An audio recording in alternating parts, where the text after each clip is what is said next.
And Jackson's influence spanned generations. The Reverend Al Sharpton called Jackson his personal mentor. Alan Devlin is live for us in Midtown, where Sharpton just spoke about Jackson's influence on his life. Alan? Yeah, good afternoon, Jess. And very few people worked as closely with or were as molded by Reverend Jesse Jackson as Reverend Al Sharpton was. And this morning, he made it very clear that Jesse Jackson's legacy will extend far beyond his passing.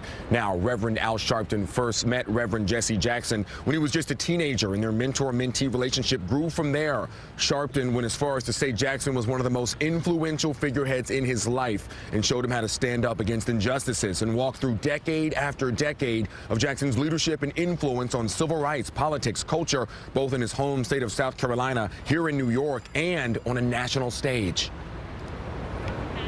Jesse Jackson changed American politics. Jesse Jackson changed the civil rights movement.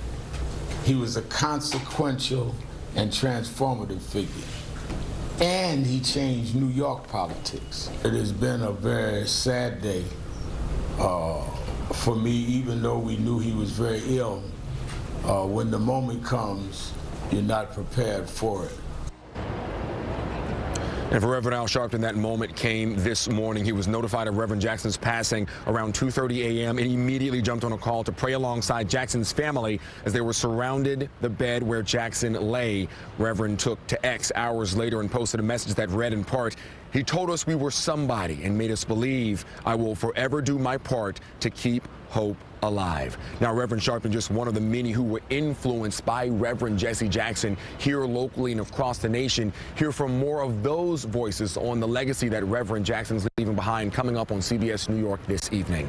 Right now, we're live in Midtown. Alan Devlin, CBS News, New York. Alan, thank you. And as you mentioned, tributes continue to pour in. President Trump posted about Jackson's death on Truth Social, writing in part, "The Reverend Jesse Jackson is dead at 84. I knew him well long before becoming president. He was a good man with lots of personality, grit, and street smarts." He went on to say he loved his family greatly, and to them I send my deepest sympathies and condolences. Jesse will be missed. Mayor Mamdani called Jackson, quote, "a giant of the civil rights movement who never stopped demanding that America live up to its promise." He marched, he ran, he organized, and he preached justice without apology. May we honor him not just in words, but in struggle. Stay with CBS News New York for continuing coverage of the death of Reverend Jesse Jackson. For a lot more on his life and legacy and more of those tributes pouring in, head to our website, cbsnewyork.com.